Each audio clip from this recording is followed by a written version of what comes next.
Hello and welcome to NU Energy Payroll HR's How to Thrive in the Cannabis Industry panel discussion. We have an outstanding group of panelists here today, and the goal is to cover some broad topics on matters related to cannabis startups, commercialization, talent management, taxes, banking, and more. To lead our discussion is our host, Robert Thomas, who is the founder, president, and CEO of NU Energy Payroll. He's an outstanding leader, business executive, and business coach who has served in senior executive positions at Fidelity, ADP, Hewitt, and Bank of America. So I hand it over to you, Mr. Thomas. Thank you, Larissa, and good morning and welcome to all. We're extremely excited to have you with us today to discuss this channel and to discuss this very important topic, how to thrive in the cannabis industry.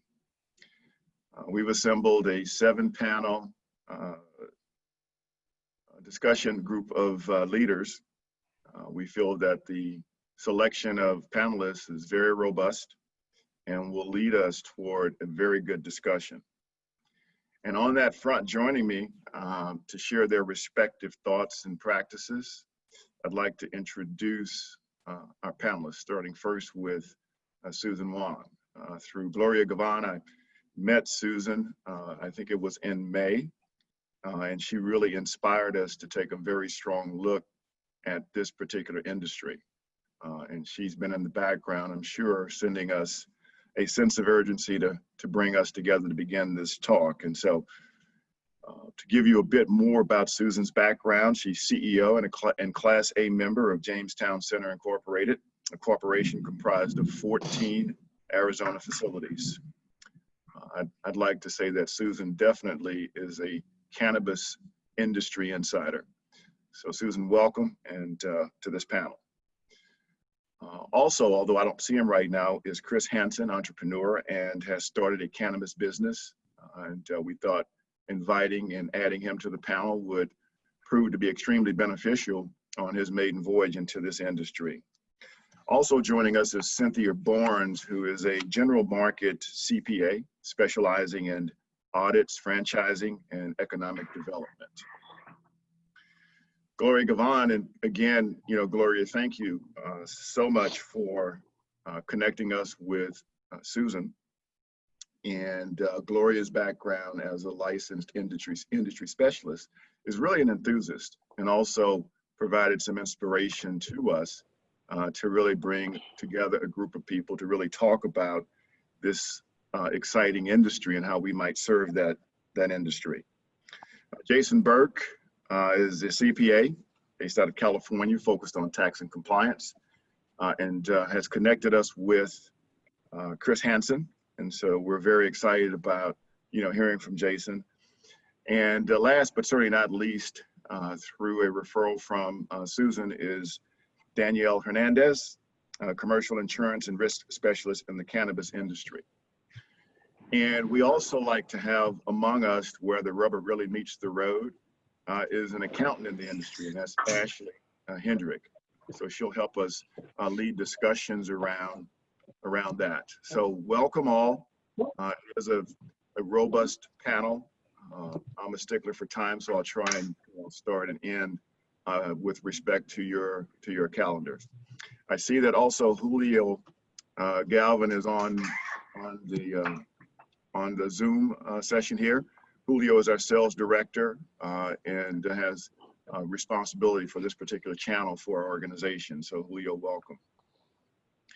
So Susan, I'd like to start first with you, if you don't mind, and others can also comment around the legalization of the cannabis industry, which has been frequently referred to as a gold rush due to the industry's rapid growth over the past several years.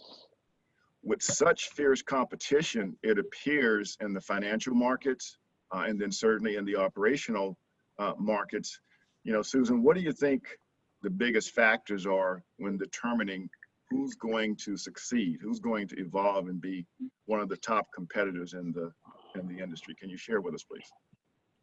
Thank you for the very challenging question, but it's the question that is very important to be answered and addressed. In my opinion, success is defined by each company, and the definition of success can vary. So no matter what's happening outside to what the market trend is, I think understanding your own definition of success and defining it and planning around that is what's most important for the success. So again, there are many different mergers and acquisitions happening. There are people who are just now getting into the industry. But for me, when I got into the industry about 10 years ago, my goal was to be in a marathon and not a race. And also many other license holders and cannabis companies may have different goals, such as, you know, receiving a highest number for public valuation, to rolling up and rolling out, to having most facilities in multiple states, or having the most revenue. Everybody has different goals and how they define success. For me, this is more of a legacy business. I'm in it for a marathon, not a race. And so I don't get distracted by market trends or what others are doing. With the national legalization, that could potentially happen, but again, you know, we're into probably about 33 plus states that have some kind of decriminalization or adult use or medical cannabis laws and regulations implemented. The trend is already there, and it is going to be legalized nationwide, just like we have observed in Canada. But again, it's not really about what's happening outside of your organization and company. Of course, you have to pivot and adapt to the market.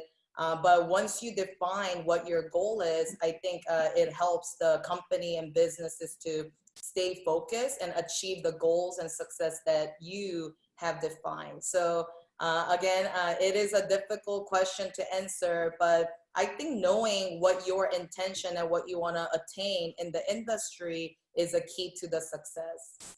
Yes, yes, thank you for that. I mean, it's really very introspective in many ways.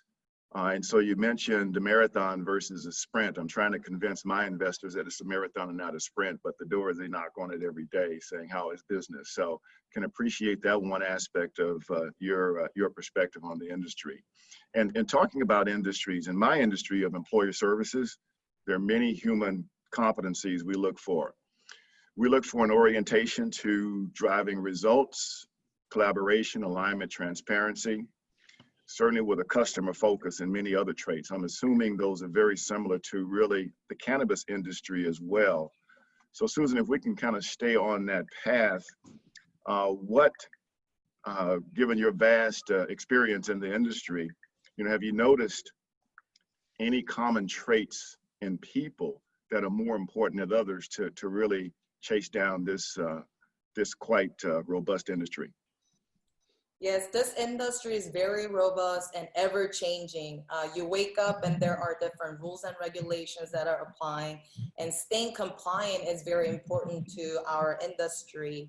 And again, if you do not understand what the laws and regulations are, it's difficult to follow the laws. So understanding the laws and comprehending, but also being able to apply to your own business or your workplace is a key. So when we're talking about human capital and the talent, it's a misconception that people often think that you have to have a prior cannabis knowledge to be successful in the industry. And I have to say that there are many employees to consultants and executives that I work with that had no prior cannabis knowledge, but because they brought their expertise and experience from other industry, it allowed them to contribute with their own talents, own resources, and own experiences to actually better and enhance the cannabis industry. So I think the key is if these individuals or your employees share the same core value as the leader. So upper management and owners, shareholders, partner investors, it's very important to continue to cultivate that culture and instilling the similar core values. But it's difficult to do that when employees and people already have different mindset and goals. And there will be potential conflicts, right? Because from the top management wants to have certain things done certain ways, such as for our company policy, protection of licenses, staying compliant, and legality is hugely important, and that's how we're setting our foundation. So again, just to give a very intimate detail, I take taxes and 280E very seriously. I'm not an operator, owner, shareholder who's trying to get some few $100,000 discount from taxes and potentially jeopardizing our multi-millions of dollars of businesses and assets and licenses. So when it comes to legality and taxes, our attorneys and legal team and CPAs, accountant to CFO, people who are handling books to managing inventory and financials are advised to strictly adhere to IRS code 280E, not writing off expenses that we're not supposed to, just to save money. And also, trying to take the easy road by not having proper documents ready. So, and that all starts from the top to bottom, and also from the bottom to top. We need assistance from our team members and managers and employees to comply. And so when we are looking for people to be on our team, we actually focus on their core value, who they are as a person, and we look to see if they have similar goals as we do, which is integrity, trust, and transparency. So those are the qualities we look for, and I encourage other people and companies to look for those who share similar core values and personalities and foundation as the company does. Then working together will be very easy. Very good points. And for this audience and for the extended audience, as we transcend this webinar out into the marketplace, those are very good areas of focus for any organizations, but certainly for the cannabis industry. And from my perspective, the 64,000-pound gorilla in the room typically is IRS code 280E, which you've expounded on certainly to a great detail. But I'm wondering, Gloria or Jason, if you have some additional thoughts around 280E and what some advice might be on areas to really focus on, in addition to what Susan has really shared with us. So Gloria, I know you're also an entrepreneur. With respect to any industry, you fight the challenges of finding the right talent, to work your stores. And so what other comments might you offer around some of the traits around talent and how you might manage that talent with process and technological solutions? Thank you. No, absolutely. I think, Susan made amazing points and things that I would like to reiterate as well. I think when starting in the cannabis industry, a lot of people feel like, we're in the ninth inning of the cannabis industry, but in reality, because of its ever evolving, regulations and standards, we're really just kind of, scratching the surface. Obviously, cannabis has been around forever. And with the new laws, I think that people are starting to feel as though, it's obviously a blooming, multi-billion-dollar industry, and it'll only continue to get larger. And I feel what a lot of people end up doing is rushing into the industry, to Susan's point. They feel like they got to get in here now. It's a very saturated industry as it is. I feel like a lot of people's mind is like, get it done now. What happens is they end up, taking shortcuts, whether it's in hiring people, whether it's in, your tax filing, just setting your company up in general. I think a lot of people should focus on creating a brand and not necessarily something that's trendy, identifying yourself, as a key, stakeholder in the industry is going to be vital to your long-term lifespan, in the space. In a few years, the bigger conglomerates, although they have already started to, take foot in progress into industries, buying farms and buying up companies, you're going to have to be one of those brands that are worth value, like Susan's, and, like what we're trying to create in order to not get swallowed up, not get pushed off the shelf. I think what happens is, if you just know business in general, right? Like, where do you place your product on the shelves? You know, what cannabis dispensaries are, you know, going to be best to place your product in? Shopify, you know, are you CBD? Are you hemp? Are you, you know, are you full spectrum? I mean, there are so many different terms, I think, that a lot of people Sure. just skip over completely. Just a blanket foundation of vocabulary to be able to walk through the cannabis industry, because what ends up happening too with people like Susan and myself is we can kind of sniff out people who are playing a part, you know, when they go, well, I'm a master grower, and you start asking questions and they're like, and you're like, okay, well, then there you go. Yeah. You know, so I think really just doing your homework before diving in head first. But if it's something that you're genuinely passionate about, I think this industry is great for everyone.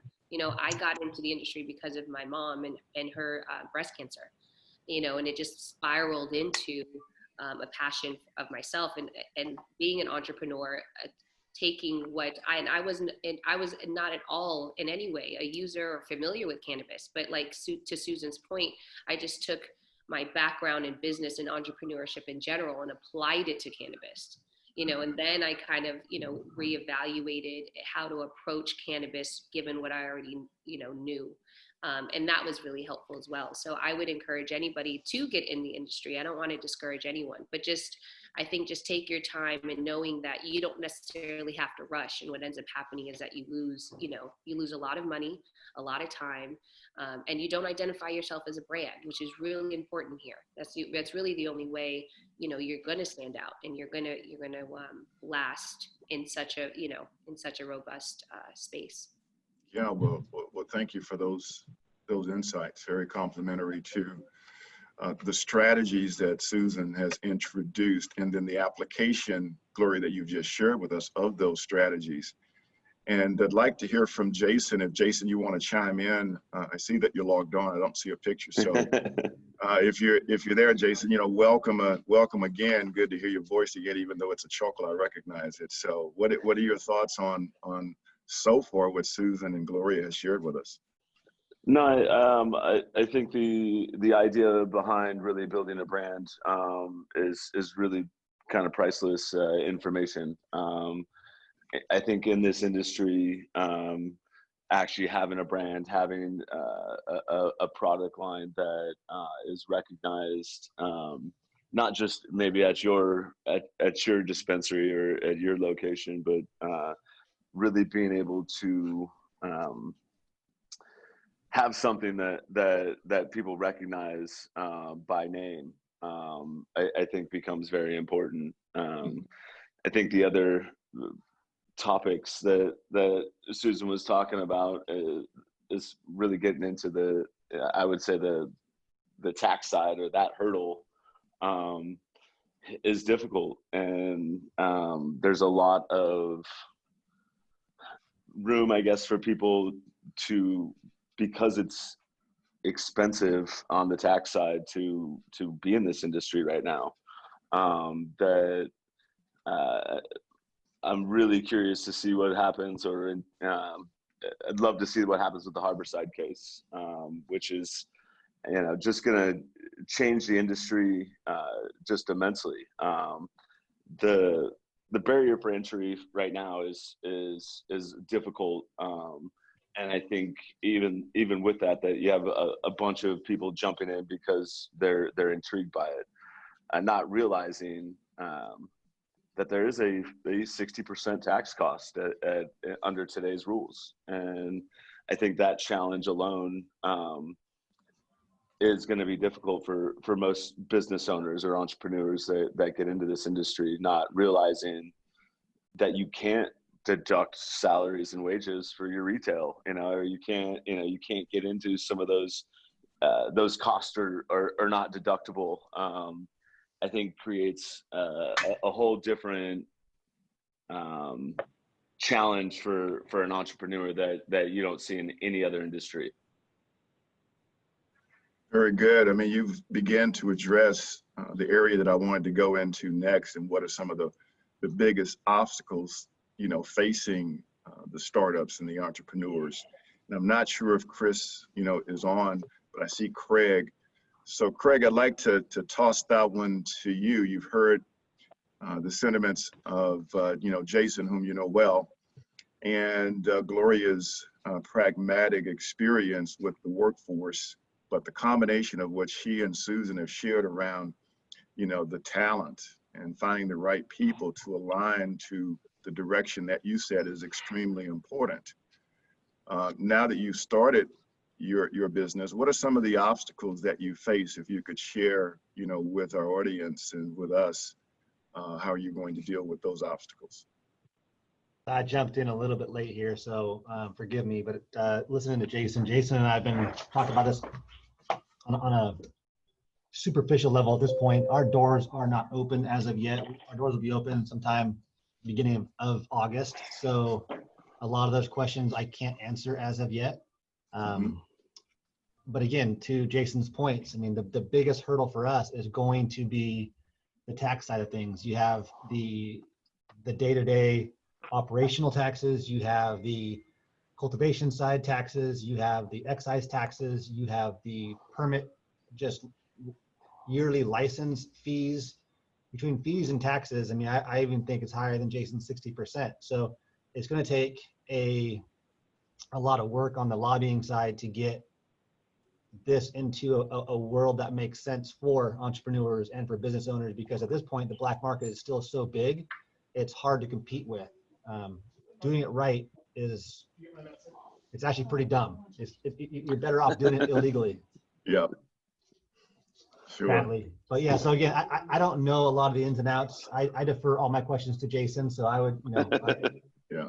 Yeah. Well, I believe in terms of the embryonic stage of commercialization that you're in, you've been extremely clear on what the major obstacle is, and that's really understanding how to navigate in the boundaries that are set legally and to avoid those that are set, illegally, which I think are profound. And I want to stay on, 280E for just another moment or so. I would like to get Cynthia Barnes to just maybe share some sentiment overall around, how companies can remain in good financial health and in good stead with the, local, state, and federal governments. And then I want to come back to Ashley Hendrick, if she could talk a little bit about the COGS. So Cynthia, can you give your perspective on just the general health of businesses, regardless of industry? If you do it right, you have a chance. Absolutely. I've listened to Craig and Jason during the startup period. There is a universal practice that I would like for all startups to come back to. And when we discuss the tax laws of it, there's the changing in the 280E, but there are laws that are put in place that every industry has to follow. And in my startup businesses that I see, the biggest problem that they have is not having accountability, and there are no checks and balances. And when you don't have the checks and balances in place, the business will fail. One of the major pitfalls that I see, that you will see in this industry also, as in others, it's going to fall under payroll taxes. I see more startup businesses fail by not complying with the payroll tax laws, and they accumulate, and then you have trustee fiduciary responsibilities that kick in, and the 100% penalties, in addition to all of the other taxes that Jason mentioned earlier. With that being said, I would like to go back to Susan's points with core values. If you put together the right team and those core values are there, and all of your players are willing to have the checks and balances in place, you'll have that solid foundation that you'll be able to build off of, in knowing that the compliance is there, and you have team players that in each category can bring it to the forefront as things are changing in the laws. So I would say that the core values along with the team players is essential in pulling together your base as you move forward in the industry, in all industries. Well, thank you for that. And so, not speaking out of school here, I don't think so. Cynthia Barnes, CPA, also sits on over us in my company, and she drives that message every chance she gets in terms of doing it the right way. And it's a practice that we've certainly enveloped into our ongoing activities, and very important. So thank you for that wisdom. And Craig, certainly that's something that I'm sure Jason is also sharing with you, but those core values established at the very onset of your business is extremely important. And the host, I'm not necessarily the panelist, but I'm also a business strategist. And I always say, set the foundation. What are the areas of commercialization that are needed to really launch your business? And if you don't have a commercialization model, then press your advisors, press your CPAs to, help you identify what stage of commercialization that you are in. And then all of those elements of commercialization can be identified to help you overcome some of those obstacles to do things the right way. Doing things the right way, certainly from 280E, is understanding what those COGS, the cost of goods sold, are. And so our resident accountant on this panel is Ashley Hendrick. And Ashley, can you kind of share your sentiments around what the areas of focus are around COGS? Thank you.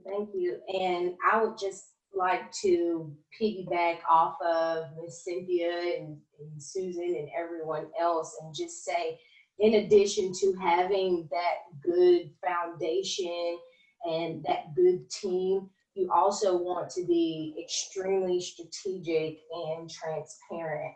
Because 280E doesn't allow these cannabis businesses to take certain deductions, businesses are forced to start thinking about what is the best way or what is the most efficient way for me to maximize my tax savings and lessen my tax burden. And so having a team of skilled accountants and CPAs that will help you allocate a lot of those typical business costs into your cost of goods sold is extremely critical for your business. Depending on the industry that you're in, whether it's dispensary or whether it's cultivation or anything, there are certain costs that are related to labor that you'll be able to use and allocate properly to have that savings. But unless you have a good team of accountants, time and understanding, you'll actually end up spending more in taxes than saving. So understanding tax laws, understanding what you can deduct, what you can't deduct, and being strategic around how you set up your entity. Those are things that are critical with allocating proper costs into costs. Yeah, thank you for that, Ashley, so much. Susan, we've talked now the last, few moments centering around, 280E, which I think we've identified the 64,000 pound gorilla from my perspective, on this session. What I would like for you to share though, if you would, additional areas that might be obstacles, for startups and entrepreneurs, since we have, Craig, on this panel, and you've heard him say that, from a building and facility standpoint, he's going to open the doors in August. He's got Jason as a CPA, which is going to keep him on balance and make the recommendations, but he's got to follow them. So what other areas might you offer, the industry in ways to be successful? So it's been a very long journey, challenging journey actually for myself. Like I have shared, I've been in the industry for about 10 years. 8 years ago was when I first opened my very first dispensary in Eloy, Arizona. And as you have shared, Robert, now we have 14 facilities, and also we have 5 more that are pending in Chicago, Illinois, 1 more that we've been waiting for a long time in downtown LA. So we're continuing to expand. But the reason I say it's been a long 10 years is because, like you said, licensing is just the very initial part. Once you're allocated with license, now you are faced with securing properties and zoning and actually building out, and then, you know, preparing to open and operating. And once you're in operation, you know, you're ever always evaluating, analysis, and then pivoting from there. So it's a nonstop. But the reason it was extra challenging for me was because even to this day, I don't have managing partners. I don't have investors or partners where we have a board member meeting with 20 plus people. Again, you know, it will get there. It's just at this moment, I'm still in the controlling position, and it was actually by design. So again, I think in business, depending on, you know, who you are, depending on the founders, founding members to partners and the boards, it will decide, you know, how your business will be structured and continue to develop. But I think in the cannabis industry, funding is a huge issue. And that's why my growth, even though I'm very appreciative, you know, where we are and, you know, having 14 facilities and licenses and, you know, anywhere from the retail to dispensaries, cultivation, extraction, infusion kitchens, and even distribution, without funding, it was always a challenge because I have to leverage existing business to build another one. And then, you know, cash flow has always been an issue. So that's what I want to really emphasize. If you're going to bring in investment, that's perfectly fine, because I do see some of the cannabis companies who've only started about a year and a half ago. And, you know, it's a well-known brand that, you know, we see all over the social media to mainstream media as well. And they're already a publicly traded company through a Canadian market. And you see them popping up everywhere in multiple states. But what you want to remember is that not all money is good money either. And money's not free. So when there are investments and investors, now you have investors to answer to. And as you are an operator or a CEO or founder, whatever position you're in, when you have a lender and when you have an investor, you do have to make certain business decisions based on what investors are looking for, what other managing partners are wanting. And so I'm not saying that partnership is bad. It's just that you have to be really mindful once you borrow money, once you bring in investment. Now you have these other ideas to answer to, and that's your obligation. And it's a money invested in, therefore you have to return. And not only you have to return the investment, but you have to continue to make partners and investors money as well. And sometimes people have different ideas or expectation how much they should be getting. So with that being said, I've seen so many different partnership dissolves to disputes, in-house fighting, which litigations can be very expensive and very time consuming. And so I want to really share this thought that, you know, are you ready to grow fast and you're willing to bring in, you know, partners, investors, and you know, different source of the funding, and you may grow faster. But by growing faster, what are you compromising? At the end, you know, it's an operation and company and license and assets in your control. And I go back to someone who mentioned about branding, and, you know, Gloria shared the importance of branding as well. What I kind of have done last 8 years in the industry was doing everything except for branding. Because I was limited on financials and investment, I focused on white labeling and manufacturing for for other cannabis brands. So even though they didn't have license, even though they didn't have properties, even though they didn't have zoning permit and equipment and all of these other things, because they had brand and they had the ability to distribute and promote the brands, basically I was behind the scene doing a lot of white labeling and manufacturing. And when you do that, yes, you have revenue. So I had all these revenue coming in, but there were no brands. And when you do manufacturing and distribution for multiple brands, and when you're under NDA, you cannot openly talk about, you know, these brands that you pretty much did anywhere from 0 to 9. They just do the final stage, which is like either infusing, you know, the cartridges with different terpenes or flavor, to even packaging and marketing. But when you do that, you cannot develop your own brands because you'll be competing with your own clients. So yes, of course, you know, through our own dispensaries, I was able to promote our brands, which is, again, you know, the better the brands do, we have more work from the backside, from the cultivation to manufacturing and distribution. But again, when we keep focusing on branding, and the reason branding is important is that we all know that one day when it gets, you know, nationwide legalization, it will be more like tobacco and alcohol. And these big companies, they have ability to buy up whatever licenses that they want. Securing properties and zoning, it's not an issue. So what we can differentiate is, again, brand development takes time. And it's not just about brand development, because, you know, you can spend a lot of money on PR marketing to blow up your brand. But next thing comes in is actually brand loyalty, that consumers are actually loyal to your brand and products because of what you really stand for, and because of, again, the core values and what benefits it brings to the people. There are many cannabis brands that have brand following because of the prices and the value. And what I mean by that is some of the companies, they were literally formed and launched just to roll up and roll out in a public market. And their goal is to get there faster and very efficiently. So they get all these investment, they create a brand, and they promote it and they blow it up.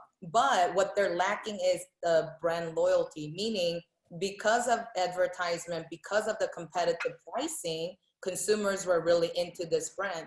But the moment it changes hand, and now the brand might have a better quality, better consistency, and also supply chain and consistent supply is actually an important thing too. We see many times in a retail dispensary where we bring in new brands and everybody loves it, we sell out. Next time we call, no products. And once retail customers come back to dispensaries and ask for some brand, and we have no answer when it's gonna be available again, it actually damages you know, the reputation of a retail dispensary not being able to provide consistently. So then we end up not ordering these brands. And hence the reason why I started to get active in the white labeling too. So again, there are many challenges, but I would say one, be cautious with investment. Always do your due diligence, you know, just like Gloria said, people talk and they show many different things, but this is why not only I focus on keeping clean books and being compliant with IRS and Department of Revenue, but also I hire a third-party firm to actually audit our financial team. So even my own internal CPAs, her work and her team's work gets audited by a separate firm that I pay. So basically once a year, this audit firm comes in and tell me what we did wrong, what we can do better, and even walk me and other executive teams and our accounting team hold accountable. And so looking at financials, but having your own books in order, but also making sure that you have solid contracts. I think investing in good attorneys, not only good business attorneys, but also attorneys who understand litigations, because contract only matter when you are in that situation where you need to enforce it. And many operators and businesses don't even understand what type of contract that they got into. So make sure you read your contract. Even though you have good attorneys, make sure you read them yourselves and understand and communicate with your legal team to validate you have understood accurately so you can later enforce it. And again, having good financial teams. But I would like to say, be very cautious how fast you want to grow. And in that sense, make sure you have a solid contracts and understanding with the parties that you're getting involved with. And then also taking an investment, you know, it's a give and take. So assess what you're getting, but also assess and be cautious of what you're giving up. Great words of wisdom again. You know, Susan, thank you for the in-depth and expansive perspective on having good business practices in place, and then going back to having the right organizational structure and review practices, you know, in the business. That's really great. In the employer services, you know, industry, you know, areas of risk are extremely important, you know, to us, and so we are viewing that on a very significant level in terms of each touch that we have. And so we have to diligently listen to the signals of the marketplace, just as you have shared when we entertain acquiring new clients. So we must contend with fraud, customer identity, solvency, our prospective customers' legal registration with local, state, and federal agencies, and then of course the money movement liabilities that we take on.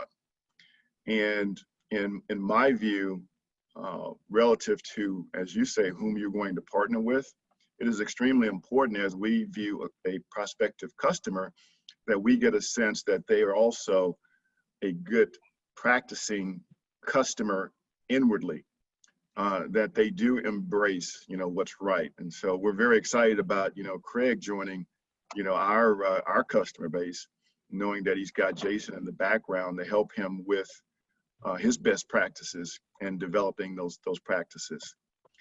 But if we expand our thinking around risk, I'd like to bring in Jason and Cynthia again to see if they could kind of help, not just for us on the panel, but as this goes out to many others considering, you know, entering the cannabis industry, or they're about to turn a corner within the cannabis industry. So Jason, can you offer a few points of areas of risk that you might offer cannabis industry owners to consider as they move forward? The biggest area of risk, and I think Cynthia brought it up originally, was the payroll tax. When you're dealing with an industry that struggles to be able to get a bank account open, struggles with having how we're depositing cash in an almost 100% cash industry. Those hurdles, as far as just getting what controls over cash we have, having, you know, money in the bank to be able to pay for the payroll taxes and deal with that part of the business. I think those have got to be the biggest hurdles that anyone's going to deal with in this industry, because when you get in, most businesses don't even have to deal with that problem. They you know, that's simple. It's easy to go in, deposit a check, put money in the bank, and right, done. But with the cannabis industry, that you're almost not allowed to run any of the basic business services that most industries take for granted, I guess. So I think, you know, control over cash, control over you know those daily recordings or sales, and keeping that as tight a ship as possible is the hurdle that I think most cannabis industry businesses will have. Very good. Yeah, thank you for that. Cynthia, would you like to add additional commentary to what Jason has just shared? Yes. Is my audio coming in? Yes. Oh, wonderful. All right. Back to the core values and that business plan that's put together. I urge everyone to have the plan in place the entity set up correctly, your buy-sell agreements in place because of the various tax laws that you're going to have to encounter. You want to make sure that your core foundation has been set up so that when the issues do come to light, because they will, you'll be prepared. Your books and records will be there. Your audit trail is there to be followed. And it's just a matter of pulling the detailed information out so everyone can follow your paper trail to alleviate penalties, interest, and additional audits that may happen along the way.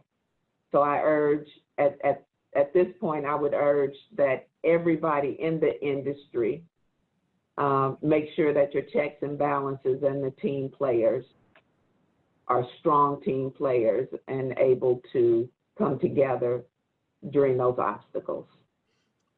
Very good. I'm real appreciative for the connective tissues that the panel has created around how to thrive in the cannabis industry.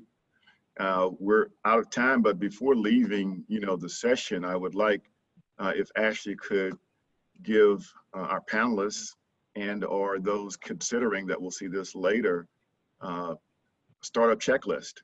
So Ashley, can you share what are some of the common areas that those considering entering the cannabis industry, what areas of interest they might face and should consider? Sure, thank you. Well, after listening to everyone speak today, I have a top 3 startup checklist, and number 1 of that list is funding. Making sure you are adequately funded before even attempting to dive into this industry, and making sure that it's a transparent and strategic plan of obtaining that funding to help you with your licensing, your security, grants, and things of that. Also, another must-have for any startup is just understanding and having a good knowledge of all of your puzzle pieces. And you look at your organization as a puzzle piece. And so each business has third-party entities that they work with, whether it's a tax agency, whether it's a bank, whether it's an inspector, depending on what, if you're a cultivator or if you have an inspector come in and check you from time to time. And so each one of those entities has its own set of rules and regulations, processes and procedures, deadlines. And a startup company, you want to be in alignment with those third parties so that you're not missing deadlines, so that you're not having your business interrupted as you go on. And lastly, just organization, keeping good, sound records around your employees, around your contracts, around just a filing system, all paper trails and activity. That's crucial. You really want to be organized with it because you do not want 5-10 years down the road for it to come back and really hurt you. So those are my top 3 for startup businesses in the cannabis industry. Make sure you have adequate funding, understanding the third-party entities that you'll be working with and their procedures and deadlines and processes, and making sure you're in alignment with that. And lastly, just organization, making sure you keep great records. And as an accountant, I always like to say, just give me everything.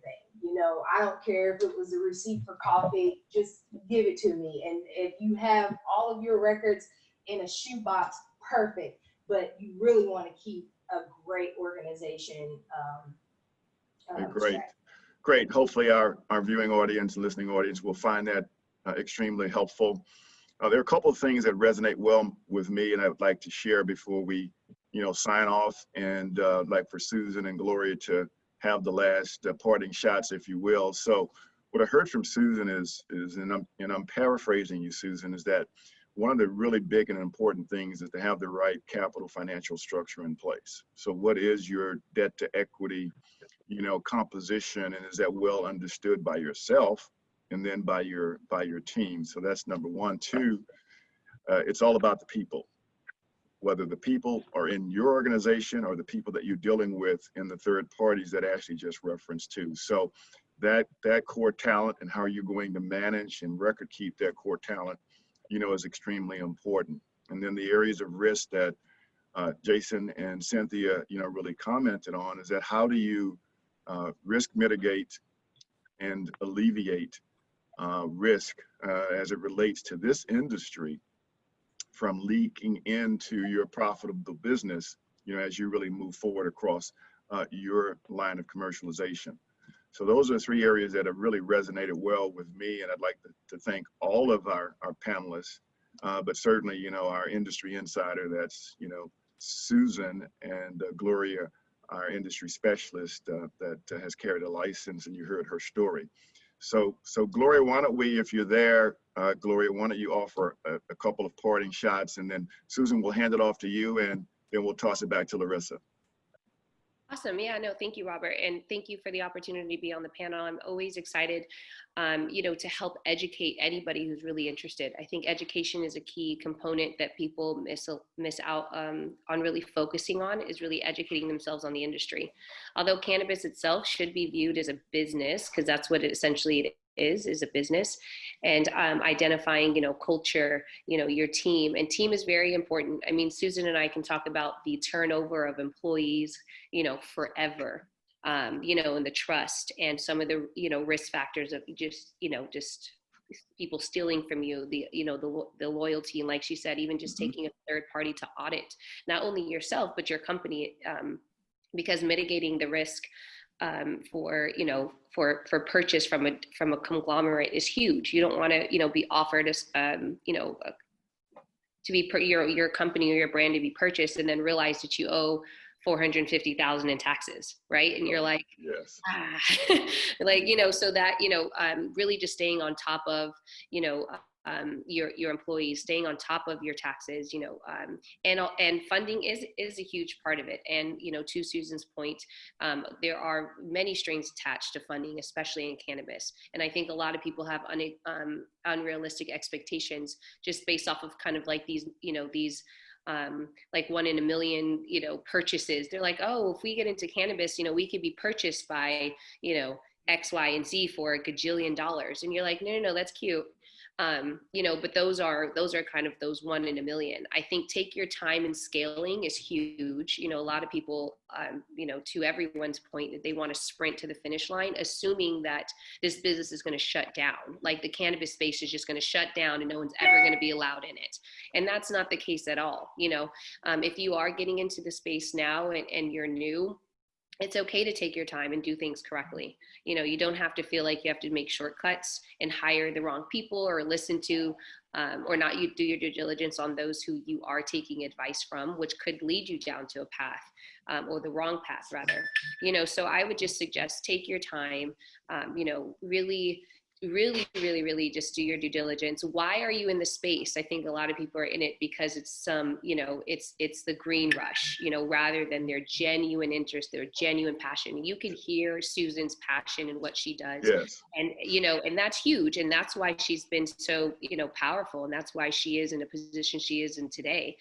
Our passion is driven, from experience, from wanting to help other people. And we apply, again, our expertise from a different spaces into the cannabis industry, not the other way around. So, I'm excited for anyone who's jumping in on this, this industry. We're here to help. We always love talking to people, educating people, and shadowing or mentoring other people. And this is a continuous space like any other business where it's ever evolving and changing.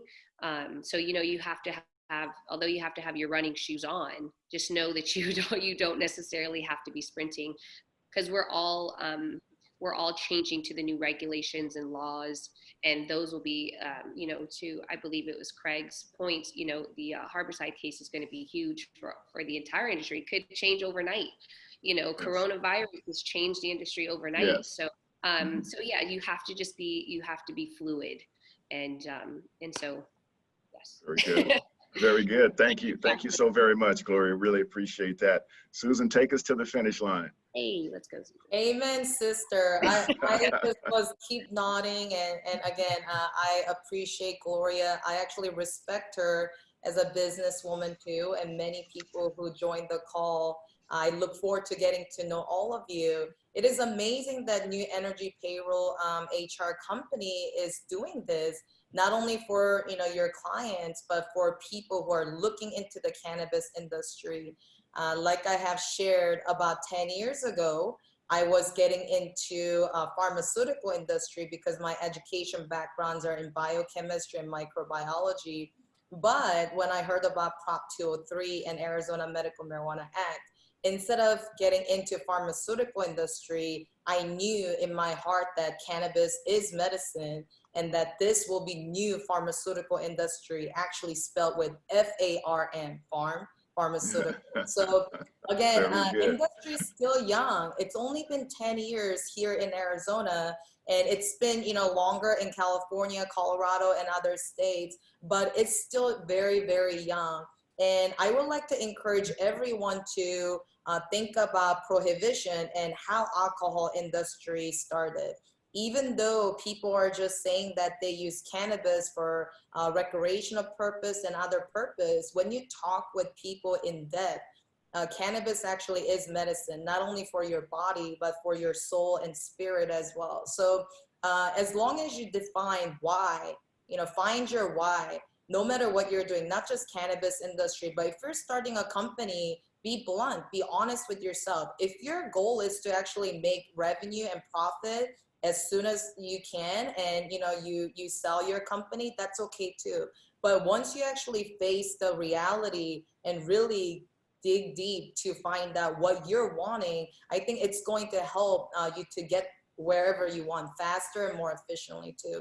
So again, I appreciated the platform today. I always enjoy sharing my experience. I could talk about the industry and the businesses and the operation sides, legality to licensing, properties and zoning every day, every night. But again, that goes back to what Gloria has talked about. I have found my passion. I know my passion. It's almost like having a GPS, right? You know exactly where you're going. So there may be some distraction. There may be an unforeseen situation like an accident that you don't control. To your car sometimes can break down. You might have to stop to get food or drinks. But again, you know exactly where you're going because you know your destination, and so nothing can stop you. Either way, you'll get there. So that's kind of how I want to lead this webinar.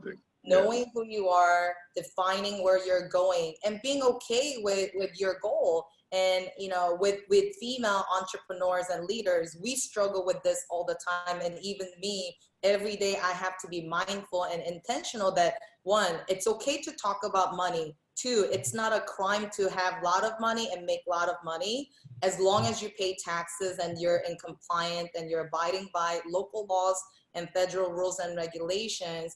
But also, number three, money is not a root of evil. I've seen many people to organizations and companies with their resources, they're able to give back to the community. So that's what I want to encourage everyone to remember, whether you're a startup or you're a mid-sized company and scaling up, whether you're already up there per your own definition, we're all on different phases and stages. But remember that life is a marathon, not a sprint. And don't compare yourself to people who have started earlier than you or even later than you. Because you know what? We're all on the same path. We're on the same hiking trail.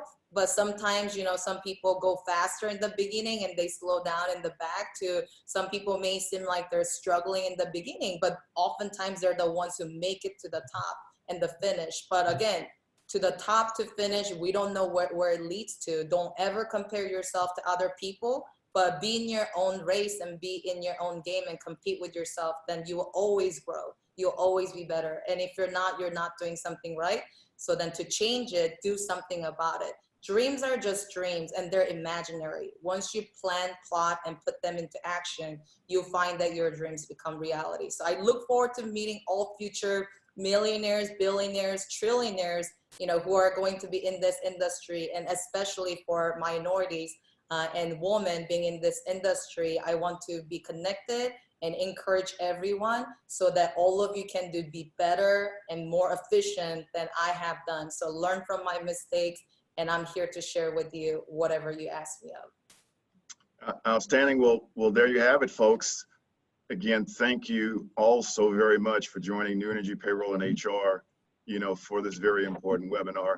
Craig, you're new to the industry, you're new to startups. Hopefully you were able to discern, tremendous outputs from industry leaders and those that are entrepreneurs. We talked a lot about risk management, so there's a lot of takeaways, and you have those 3 points that Ashley has shared in terms of what to consider for your startup. So with that, Larissa, I'll turn it back over to you. Thank you. Wow, Susan, you have me fired up. Thank you again to our host and our panelists for that really valuable insight. I think this conversation will prove to be really, really helpful for our audience and our clients as they navigate through this ever-changing industry. This discussion will be posted on newenergypay.com very soon, and it'll be available to anyone who would like to view it. If there are any questions about the topics that we talked about today, feel free to contact us with the info posted here. Again, thank you guys so very much, and everyone have a wonderful day.